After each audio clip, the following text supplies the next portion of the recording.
የኢትዮጵያ ስርዓተ ትምህርት ውስጡን አላየ፣ ራሱን አላዳበረ፣ ቀጥታ አምጥቶ አፈሰሰው። 25 ዓመት ሙሉ በእድሜ ላይ መቀለድ 25 ዓመት እግዚአብሔር በምድር ላይ ስትኖር 12 ዩኒቨርሲቲውን ጨማምር ላይ ማለት ነው። ሞር የኢትዮጵያው ትምህርት የኤንሸንት ዊዝደም ቀኝ አይምሮን ነው አክቲቬት የሚያደርገው። ሳይንሱ ደግሞ አሁን ያለው ሜንስትሪሙ እስከ 4D ነው የሚሄደው። 5D 6D አታስብ፣ ዲሜንሽኑ 4 ነው። 20 ምናምን ዓመት ስትማር አንድም ቦታ እግዚአብሔር አይነሳ። አንድም ቦታ እኮ ነው ስለ ነፍስ ስለ መንፈስ አይነሳም። በቃ እኔ አምስቱን ስሜት ዋሳት ብቻ ነው አለ። 4D ላይ ነኝ። ወርድ ቁመት ጥልቀት አከተመስ ታይም መንፈሱ ዓለም ግን ትንሽ 5D አምስተኛ ባህሪ ነፍስ ይሄዳል። ሳይንስ ሲያስመርቅ ቆቡንም ሲሰጥ እንደዚህ አይነት ቆብ ነው፣ 4 ማዕዘን ነው አይደል? በቃ እሳት ውሃ ነፋስ መሬት ነው፣ ሳጥን ነው የሰጠ። መነሳንሱን ወደ ግራ ታዞራለህ። ትክክለኛ ሴሪሞኒ እኮ ነው። ግራ ብሬንህ ነው አክቲቬት የሆነው፣ ቀኙ አይደለም። ግራና ስለዚህ ለቁስ ነው ያስተማረ። ለቁስ ነው የምትኖረው፣ ለቁስ ነው የምትሞተው። አንተም ቁስ ነህ። በቃ አከተመ። ነፍስ የለም መንፈስ የለም። ዛስ ላይ ክውክው ያለ ህይወት የሚኖረው በቃ ሁሉ በመላው ዓለም መርጦታል ነው። ግን ደግሞ ለምሳሌ ባለቤቱ እንግዲህ በቅዱስ መጽሐፍ ካየነው መረቡን በቀኝ በኩል ጣሉ ይላል። 153 ትልልቅ አሳ ይገኛል። ግዕዝ ንባብ አይደለም ኤነርጂ ነው። አማርኛ ኒየር ነው። ግዕዙ ግን ወዳቂ ተነሽ ተጣይ ሰያፋል እንዲህ እንደ ዌቭ ነው የሚሄደው። ያንን ማስጠናት ካወቀ ይከፋፈታል። በሮቹ እንትን አይዘጋጉምና ሁለቱን ሲያዋህድ ደግሞ አንድ እንደነ ካሲዮፒያ ዘመን የዛ አይነት ሰው ይሆናል። ግን እንደ ሳይንሱ በቢንግ ባንግ ፈነዳን ሳይሆን አልፋ እግዚአብሔር ፈጠረኝ ብሎ ይነሳል።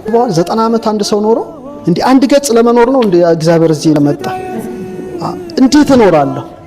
በመንፈሳዊ ዓለም ለምሳሌ በክርስትናው ትምህርት ቅዱስ ቂርቆስ የሚባል ሕፃን የ3 ዓመት ሕፃን ነው። ግን ገል ተጽፎለታል። ትልቅ ይነበብ እንደዚህ የተገለጠ በበዓሉ ዕለት የ3 ዓመት ሕፃን ነው እንዲህ መጽሐፍ ከተጻፈለት የ90 ዓመት ሟች አንድ ገጽ ከተጻፈለት እንዴት ነው ታይም እኩል የሚሆነው? 25 ዓመት ሙሉ ትምህርት ቤት ጊዜያችንን የገደሉብን ሰዎች አሉ።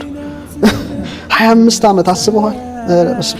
እና የሰው ልጅ 7 ዓመት ቢማር በቂው ነው። ሴቶች ከ15 ዓመት በላይ እንዳይወልዱ ወደዛ እንዲሄዱ ወንዱም በቃ በመባተል እንዲያልፍ አድርጎታልና ጊዜ በጣም ተመሰቃቅሏል። በኔ እይታ ነው። በኔ እይታ የምትጠላው ሰው ጋራ 5 ደቂቃ ብትቆይ 5 ሰዓት የቆየህ ይመስልሃል ነው የሚለው። ሰው መጥራት ግን ተገቢ አይደለም። ከምትወደው ሰው ጋራ ደግሞ 5 ሰዓት ብትቆይ 5 ደቂቃ የቆየህም አይመስልህም አይነት ያለው ነገር አለ።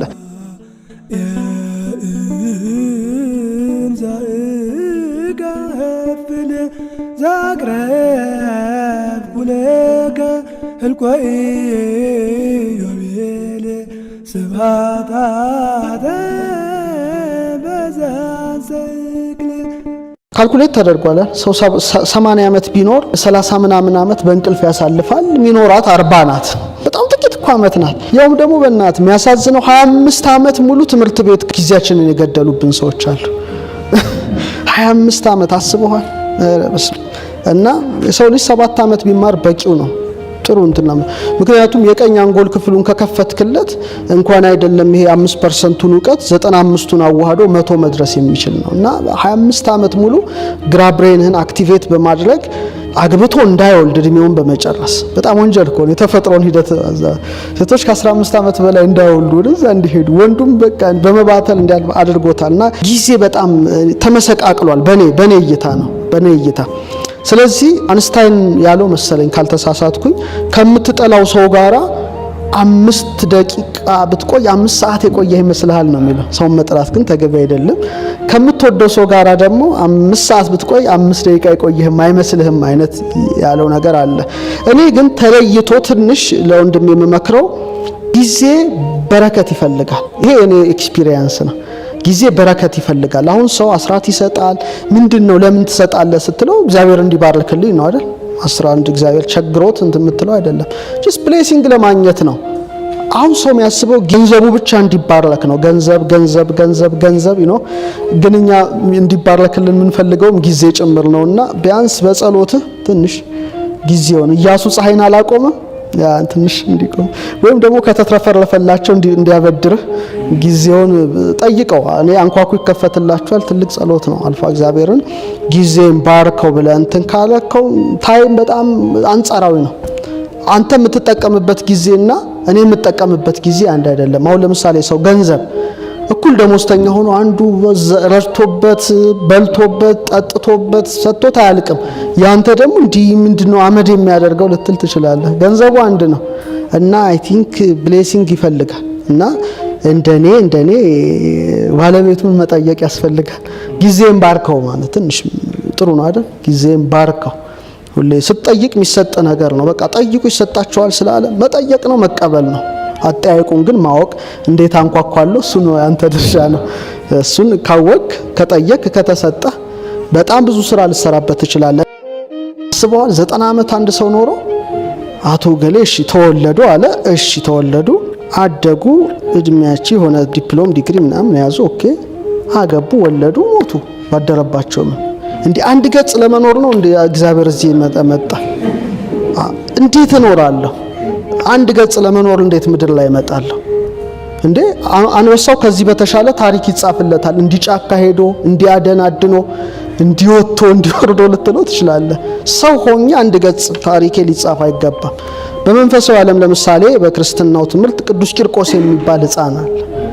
የ3 ዓመት ሕፃን ነው፣ ግን ገል ተጽፎለታል። ትልቅ የሚነበብ እንደዚህ እየተገለጠ በበዓሉ ዕለት የ3 ዓመት ሕፃን ነው እንዲህ መጽሐፍ ከተጻፈለት፣ የ90 ዓመት ሟች አንድ ገጽ ከተጻፈለት እንዴት ነው ታይም እኩል የሚሆነው?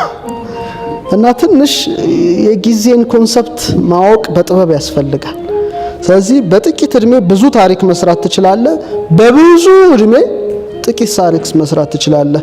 የመሮጫውን ሜዳ እግዚአብሔር እኩል ሰጥቶሃል። አንተ እንዴት መሮጥ እንዳለብህ ዘመኑን መዋጀት እንዳለብህ ግን እሱ ያንተ ስራ ነው፣ ያንተ የቤት ስራ ነው። 5 እንጀራ 2 ዓሣ ማቅረብ የሰውየው ነው፣ ማበርከት የባለቤቱ ነው። ጋኑን ውሃ መሙላት የሰው ድርሻ ነው፣ ወይን ማድረግ የባለቤቱ ነውና ምንም ሳናቀርብ ባርክልኝ ትንሽ አይሰራም። ግን በጎና ቅን ከሆንክ ነው በጎና ቅን መሆን ጊዜን ይባርካል ነው። የመጣሁት ለስጦታ ነው ብለህ ማመን ስትጀምር መስጠት ከሚቀበል ይልቅ የሚሰጥ ብፁዕ ነው። ኢትዮጵያ ስርዓተ ትምህርት ውስጡን አላየ፣ ራሱን አላዳበረ፣ ቀጥታ አምጥቶ አፈሰሰው። በቃ አፈሰሰው እና በሲኖትራክ ሞተር ላይ የቤቢ ፊያት ሞተር እንደመግጠም መኪና ላይ ይመስለኛል። ኮምፓቲብል አይደለም። መሬትንም አልረገጥንም ሰማዩንም አልጨበጥንም። ጅዋጅዌ የሚጫወት አስበዋል። 25 ዓመት ሙሉ በእድሜ ላይ መቀለድ 25 ዓመት እግዚአብሔር በምድር ላይ ስትኖር 12 ዩኒቨርሲቲውን ጨማምር ላይ ማለት ነው። ዲያውም ደግሞ እላለሁ ብዙ ጊዜ ትምህርትን ስናገር ግራብሬንህን ብቻ ለመክፈት ሆይ ለምን ግራብሬንን ብቻ ከፍታለሁ ነው፣ ቀኙስ ለምን አይከፈትም ነው ሁሌ ትግላችን። ሞር የኢትዮጵያው ትምህርት የኤንሸንት ዊዝደም ቀኝ አይምሮን ነው አክቲቬት የሚያደርገው። ሳይንሱ ደግሞ አሁን ያለው ሜንስትሪሙ እስከ 4D ነው የሚሄደው። 5D 6D አታስብ፣ ዲሜንሽኑ 4 ነው። በቃ 5 ስሜት ሕዋሳት የሚባለው ሰው ግን ስጋ ነፍስ መንፈስ ነው። ኦኬ ስጋውን እሻየ ነው፣ ስጋውም እኩል አይደለም። ግን ነፍሱስ መንፈሱስ ነፍሱን እንደ ዳርክ ማተር እና ዳርክ ኤነርጂ አስበው። በቃ በጣም ሰፊው ኦርዲነሪ ማተር እኮ 4% ማለት ነው። ሳይንስ በቃ አልፈልግም ልክ ሳጥን ማለት ነው። ሳይንስ ሳጥን ማለት ከሳጥን ውጪ አስብ ይባላል አይደል? ቲንክ አውትሳይድ ዘ ቦክስ። በቃ 4 ማዕዘን አላት። በቃ አጥሮ እንዲ እንዳትል ነው የሚያደርግ።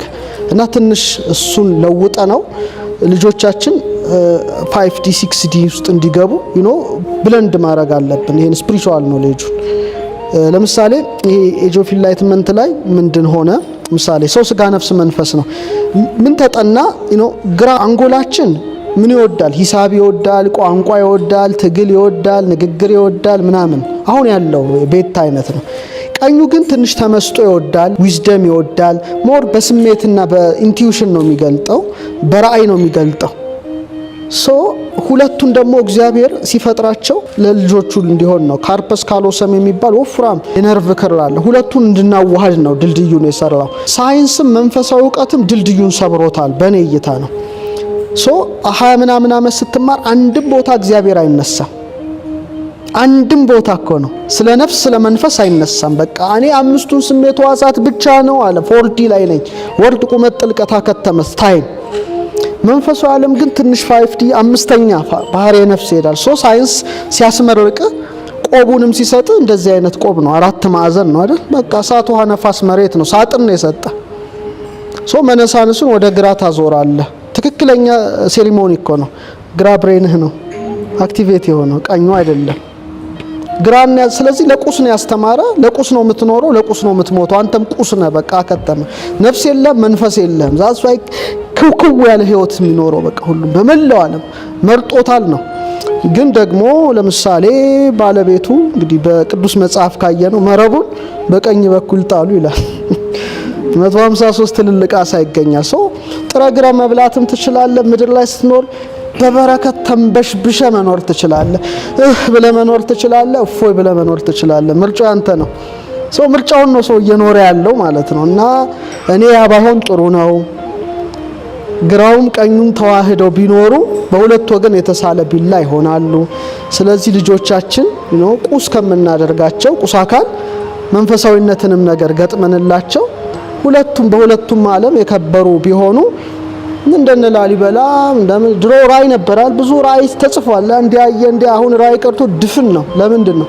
ይሄኛው በር ተዘግቷልና ልጆችን በዚህ ደረጃ ቀርጸን የራሳችንን ካሪኩለም ማለት ነው ማስም እንኳን ባይሆን የተወሰኑት እንትኖችን ካረግን በቂያችን ይመስለኛል። አንድሮሜዳ ስናስተምር የነበረው ህፃናቱን በዚህ ደረጃ ነው። ከዛ በኋላ ድርሰት መድረስ ጀመሩ ህፃናቱ በ8 ዓመት። አንተ በ8 ዓመት ሰው ግን 9 ዓመት ላይ መጽሐፍ ሲያዘጋጅ አይገርም? ኦልሬዲ አክቲቬት ሆኗል ማለት ነው። ይሄንን ማወቅ ብዙ ነገሮች አሉ ትምህርት ስታስተምረው ኤነርጂዎች አሉ። አሁን ግዕዝ ንባብ አይደለም ኤነርጂ ነው። አማርኛ ኒየር ነው። ግዕዙ ግን ወዳቂ ተነሽ ተጣይ ሰያፋል እንደ ዌቭ ነው የሚሄደው። ያንን ማስጠናት ካወቀ ሊከፋፈታል። በሮቹ አይዘጋጉምና ሁለቱን ሲያዋህድ ደግሞ አንድ እንደነ ካሲዮፒያ ዘመን የዛ አይነት ሰው ይሆናል። ግን እንደ ሳይንሱ በቢንግ ባንግ ፈነዳን ሳይሆን አልፋ እግዚአብሔር ፈጠረኝ ብሎ ይነሳል ይሄድበታል የሚል ነው የኔ እይታ ነውና እኔው እንግዲህ በተወሰነ መልኩ ልጆችን አገኛቸዋለሁ። ሁሌ ማግኘት ባልችልም አብረን እናሳልፋለን ትንሽ ቀናት ነው።